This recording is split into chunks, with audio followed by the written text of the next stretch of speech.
So what time was it? Well, actually, that's a really difficult question to answer because until quite recently, we didn't even know what time it was when it comes to our earliest ancestors. They were alive 10,000 years ago. So let's rewind the clock and find out what time it was, what a day in the life of a human back then looked like. Welcome to Life Got It. 10,000 years ago, the world looked very different. The Ice Age had just ended, melting away the glaciers that had covered much of the northern half of the globe just a few thousand years prior. The climate was warmer than it is now, and while there were no cities or farms yet, the Earth was still home to some pretty big animals.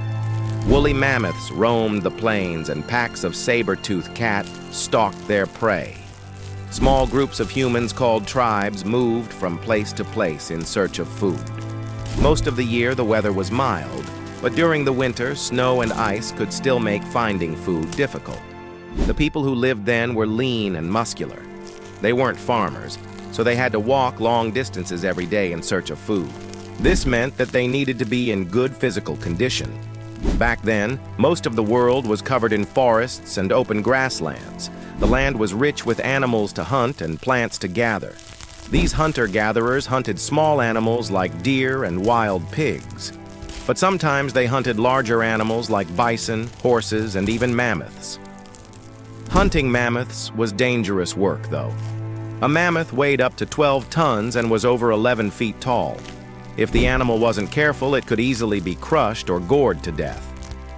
While the men of the tribe hunted, the women and children gathered berries, roots, and nuts and looked for honey in the trees. During this time, the women probably also took care of any infants and young children while the men were out hunting. Over time, these groups developed more advanced tools. At first, their tools were made of stone. Later, they learned how to make wooden spears and bows and arrows. They probably started using these tools when they hunted, but they probably used stone tools for most things because making stone tools was easier than making weapons. Bows and arrows took a lot of skill to make properly. But these new tools allowed humans to hunt bigger animals and eventually became the norm. Around this time, humans began working together in groups when they hunted. Before this, they probably hunted alone. Working together allowed them to take down bigger animals, but it also required better communication skills. They had to call out to each other while they ran and had to coordinate their attacks. This is all we know about life then. We know that these people hunted and gathered, but we don't know much else about them. And that's because there isn't much left from that time period. In order to learn about past cultures, archaeologists look for artifacts. Artifacts are anything humans made or used that has survived until now. Most of the things these people made were either made of organic materials like wood or leather which break down quickly, or they were lost in the mud at the bottom of lakes or oceans where they can't be found. Because of this, we haven't found many artifacts from this time period. It might seem surprising that we know so little about such an important time period, but we do know that the people who lived then lived all over the world. And over time, they spread out across the globe and eventually settled down and started farming. So even if we don't know much about them, we do know that they're the reason why we know anything about the past at all. Without these ancient hunter-gatherers, the world would be a very different place today. Life back then was tough. The people back then lived in constant danger. There were predators to avoid, rival tribes to fight off, and starvation to watch out for. If someone got injured, they likely wouldn't survive. Back then, there was no such thing as a doctor or medicine, but they probably used certain herbs to help treat injuries and illnesses. If they were lucky enough to hunt large animals, they would have meat to eat for several days. But there was a problem with that. Meat spoils quickly. If they couldn't eat all of the meat right away, they had to cook the meat over a fire to keep it safe to eat. Cooking meat made it last longer, but it also made it taste better. It's believed that learning how to start fires was a major factor in the development of the human species. Not only did it help preserve their food, but it also helped keep them warm and protect them from predators. Speaking of predators, while fire could help protect them from animals, it could also attract them. Sometimes these groups would have to flee their camp in the middle of the night to escape an angry bear or hungry pack of wolves. These people slept wherever they could find a place to rest. Sometimes they would sleep out in the open, but more often they would find caves or rock shelters to sleep in. Caves were great places to sleep because they were usually dry and protected from the wind. They also provided a feeling of security. Even if there were predators outside, it was still harder for them to get into a cave. These hunter-gatherer groups were tight-knit communities. The members of the group relied on each other to survive. When one person succeeded in a hunt, everyone benefited. While they traveled, they probably told stories around the fire to pass the time. They told stories about their hunts, their beliefs, and their hopes for the future. This is also probably when they shared food and settled any arguments or problems that had come up during the day.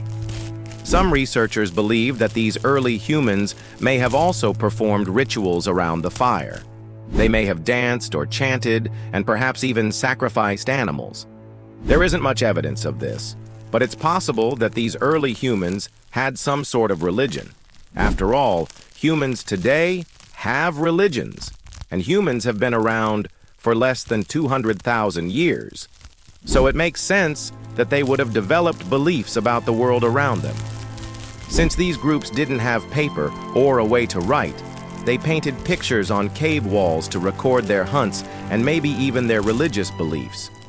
Some of the most famous examples of cave paintings show animals and can be found in places like France and Spain. The people who lived then probably created these paintings to remember the animals they hunted or to teach younger members of the group how to identify animals. But they could have also created them for other reasons.